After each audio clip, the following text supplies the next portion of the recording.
Hello everyone. आज का हमारा टॉपिक है bore atomic model.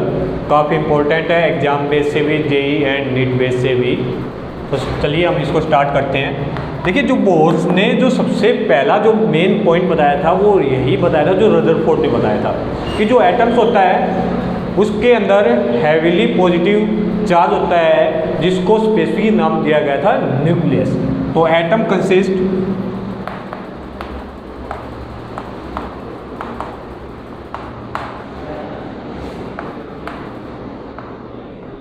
Heavy positive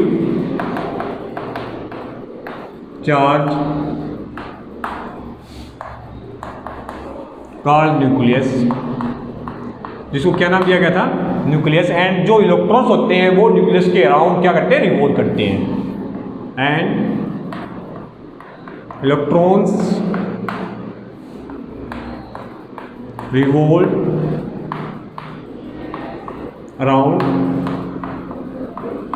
nucleus. Second point देखिए, इसने ये बताया कि ये तो हमारा हो गया, मान लीजिए न्यूक्लियस, ये हमारी सेल हो गई है।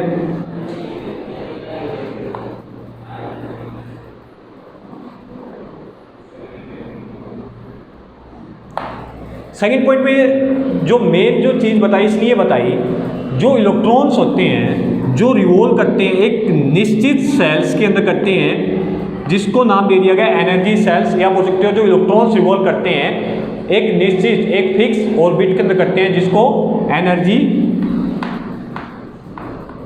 सेल्स भी बोल दिया गया या स्टेशनरी सेल्स भी कहा गया है। और जो इनकी जो एनर्जी सेल्स होती है उनकी जो एनर्जी होती है वो क्या होती है? फिक्स होती है, और इलेक्ट्रॉन इसके अंदर रिवॉल्व करते हैं। तो के सेल है, एन की value number of shells N की वैल्यू 1 होगी के सेल के लिए, एन की वैल्यू 2 एल सेल के लिए, एन की वैल्यू 3 एम सेल के लिए, एन की वैल्यू 4 एन सेल के लिए। अगर यहाँ पर इलेक्ट्रॉन के केस के अंदर उसने डिस्क्राइब किया फार्मूला हमारा 2n के स्क्वायर के द्वारा, जो नंबर ऑफ इलेक्ट्रॉन एन के अंदर आ जाएंगे हमारे 2 8 18 एंड 32, ये नंबर ऑफ इलेक्ट्रॉन्स हमारे आ गए। अब यहाँ पर देखिए, इसने मेन चीज़ बताई है, इनको एनर्जी सेल्स बोल दीजिए या जो ऑर्बिट्स बोल दीजिए। यहाँ पर जो इलेक्ट्रॉन्स इसके अंदर रिवॉल्व करते हैं, इनकी जो एनर्जी होती है वो कंप्लीटली क्या होती है? फिक्स होती है। क्या होती है? फिक्स एनर्जी होती है। इनकी जो एनर्जी होती है वो पूरी तरह से फिक्स होती है। अब इसने जो एक्सपेरिमेंट किया हाइड्रोजन के ऊपर, मेन एक्सपेरिमेंट किए गए थे, और हाइड्रोजन लाइक पार्टिकल्स के ऊपर, इसको हम आगे बताएंगे। अब हाइड्रोजन के ऊपर इसने जैसे ही एक्सपेरिमेंट किया तो हाइड्रोजन के केस के अंदर जो एनर्जी निकली उसके लिए उसने जो फार्मूला बनाया वो फार्मूला हमारा था En equal to -2 pi square m e⁴ upon में m स्क्वायर h स्क्वायर। ये हाइड्रोजन के केस के अंदर इसने एक फार्मूला बनाया जिसको बोलते हैं बोर फार्मूला। इसका नाम हमारा बोर फार्मूला।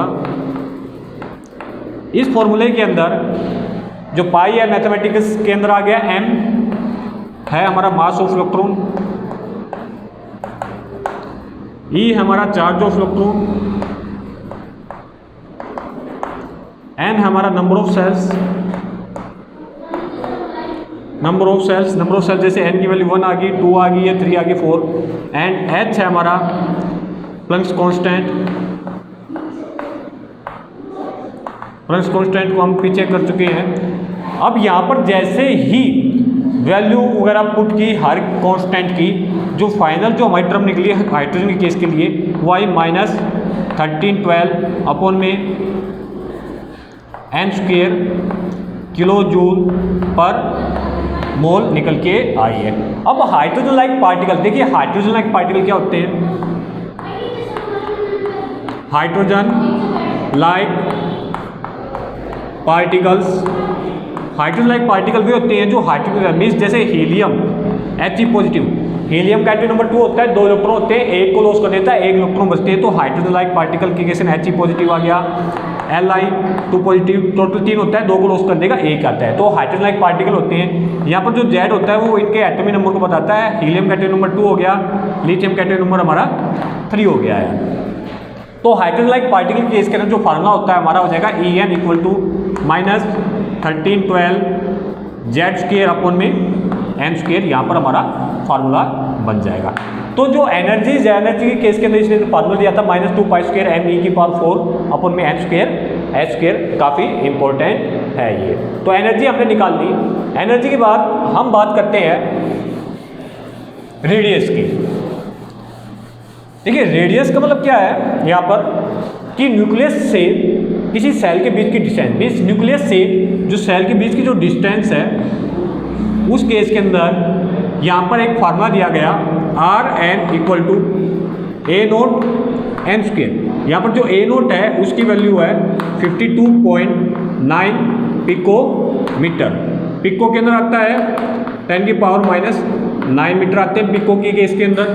तो वैल्यू पुट करेंगे, यहाँ पर जो n है वो नंबर ऑफ सेल्स को बता रही है।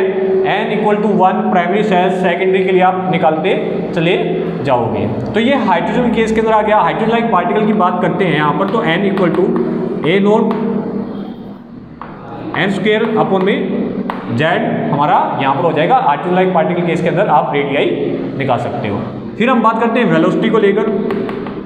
जो वेलोसिटी ऑफ इलेक्ट्रॉन होती है हाइड्रोजन के केस के अंदर, जैसे ही एक्सपेरिमेंट की गई, वेलोसिटी के लिए हमारा फार्मूला निकला Vn equal to V0 into Z upon में n का हमारा फार्मूला यहाँ से निकला है।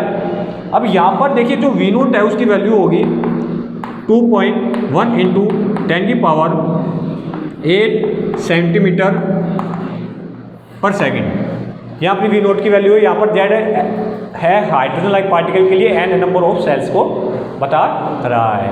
इसी के अंदर हमारा जो 4th पॉइंट आ जाता है वो बताता है एंगुलर मोमेंटम को।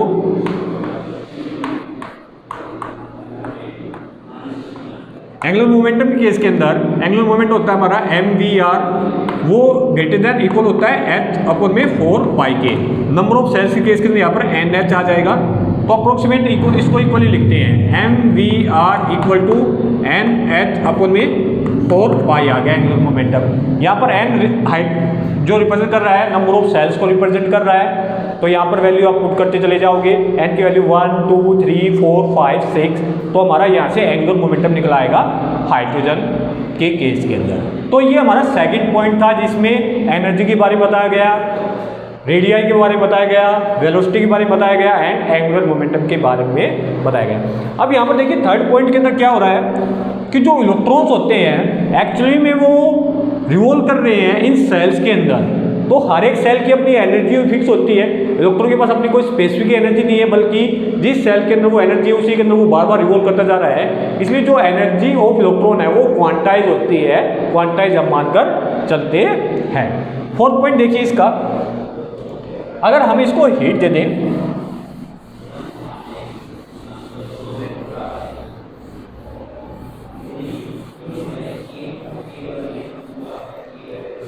अब देखिए क्या होगा। मान लीजिए इलेक्ट्रॉन है यहाँ पर, जो सेल न्यूक्लियस के पास होती है, जो एनर्जी सेल न्यूक्लियस के पास होती है उसको हम बोलते हैं नॉर्मल ग्राउंड सेल। जो नॉर्मल ग्राउंड सेल है वो कभी भी एनर्जी को एब्जॉर्ब और लॉस नहीं करेगी। इसके अंदर जो भी इलेक्ट्रॉन होगा वो ना तो एनर्जी को एब्जॉर्ब करेगा ना ही एनर्जी को लॉस करेगा। मान लीजिए ग्राउंड सेल के अंदर जो इलेक्ट्रॉन है एनर्जी को अगर लॉस कर देगा तो वो न्यूक्लियस में आ जाएगा, जो कि इम्पॉसिबल है।